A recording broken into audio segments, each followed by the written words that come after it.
Welcome to Spybrary, by spy fans, for spy fans, with Shane Whaley. Shane dives into the mystery and intrigue of spy books and movies, both fact and fiction, delivering reviews and interviews with authors, historians, intelligence experts, and spy fans. He discusses everything from John Le Carre, Len Dayton, Ian Fleming, Tom Clancy, Brad Thor, and many more. If you love spy books and movies, keep listening. This podcast is for you. This is Spybrary. It's a brush pass, quick and simple. You are listening to Brush Pass on Spybrary. Quick reviews sent in by spy fans for spy fans.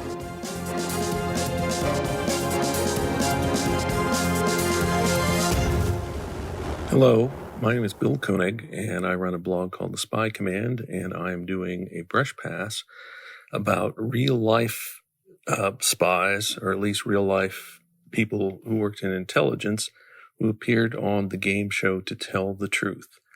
To Tell the Truth, in its original format, ran on CBS from December 1956 until May of 1967. The format was pretty simple.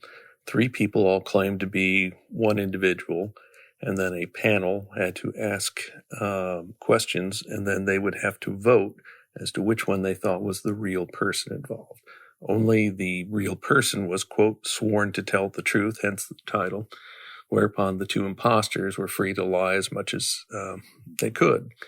And what made the show work was the show's staff intensely briefed the imposters so they would be as conversant as they could on about the subject.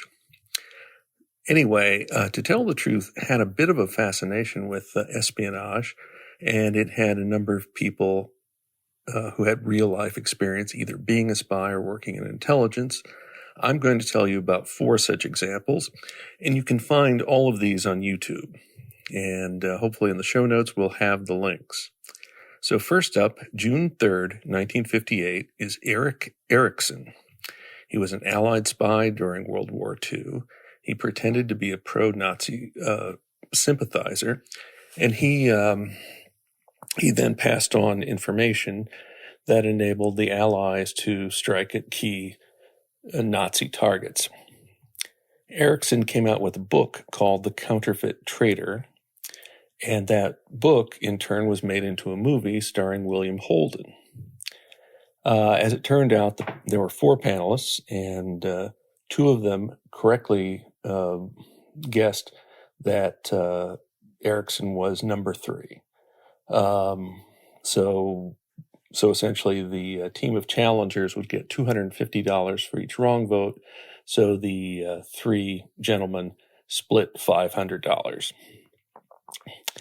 Next up is from 1963, February 18th, 1963. And the person involved was named Pawal Monat, P-A-W-A-L, Monat. He was a Polish spy who had spied against the United States and had defected. And the 3 challengers all had hoods on their head. As it was explained, the Polish government had essentially put out a contract on Monat, and he felt he could not appear publicly, at least not with his face exposed. And so that was the excuse for all the challengers to wear a hood. This is probably the most entertaining segment of the ones I'm going to discuss, mainly because the panel was entirely fooled. They all voted for number 3, but the real Monat was number 1. Number 2, one of the imposters, he was asked to, take the hood off, and it turned out he was like a doppelganger for Nikita Khrushchev. He looked very close, and he hammed it up quite a bit once he was revealed.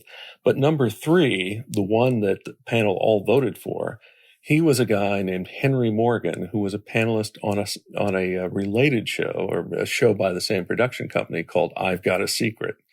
So this caused a big laugh, big response from the audience. the panel were pretty chagrined that somebody they knew, they had been skunked by somebody they knew, they were acquainted with, pretending to be the spy. He spoke in an accent while he had the hood on, and it was just very funny. So the score was 0 for 4, which meant the 3 challengers got to split $1,000. Our next example is from 1964, and it is none other than David Cornwell, a.k.a. John Le Carre. On this episode, it was actually the second game. There would be 3 games in each primetime edition of To Tell the Truth. This was the second of the 3 games. And, he is introduced as David Cornwell, although it is explained he is written under the name John Le Carre. The background is the spy who came in from the cold had become a bestseller and was a big success. And I think Le Carre was doing a publicity tour, because there's another talk show appearance he did around this same time that I think you can also find on YouTube. He was on the Merv Griffin show. In any case, the 2 imposters split the vote, but nobody voted for John Le Carre. So once again, the team of challengers got the $1,000, and it's pretty enjoyable. Obviously, if you're a John Le Carre fan and you haven't seen it, you should. It's quite amusing. The final example, is from November 8th of 1965. This time the panel had to determine who was Eddie Chapman. Now, Eddie Chapman had been a criminal. He was imprisoned on an island, British island that the Nazis took over. Chapman talked the Nazis into, he said, I'll be a spy for you. And they believed him, and so they parachuted him into England. But instead, Chapman went to the British authorities, and he ended up being a double agent. And he, in turn, came out with his own book. He had written a book. I don't know if it was out when this episode aired, but they do make a reference to the book being made. And the movie, and that book too inspired a movie called Triple Cross, and it had Christopher Plummer. And the movie was directed by Terrence Young, who had directed 3 of the first 4 James Bond films. In any case, it's very interesting. You hear a little bit of detail about spycraft in these 4, these 4 episodes, and it's a chance to, it's a reminder of how, what's involved with espionage in real life.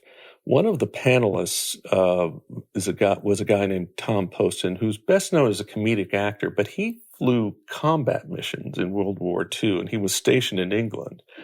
And he makes a number of observations over at least a couple of these episodes. It's interesting. He brought an interesting perspective to the proceedings. Anyway, that's pretty much what I wanted to get across. If you are interested in real life espionage, these 4 episodes of To Tell the Truth, provided audiences with an idea. I guess you could consider it an early example of reality television.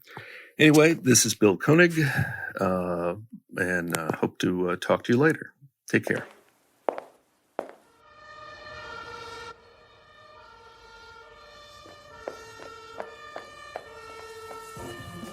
Can you pull off a brush pass? Send in your review to shane@spybrary.com.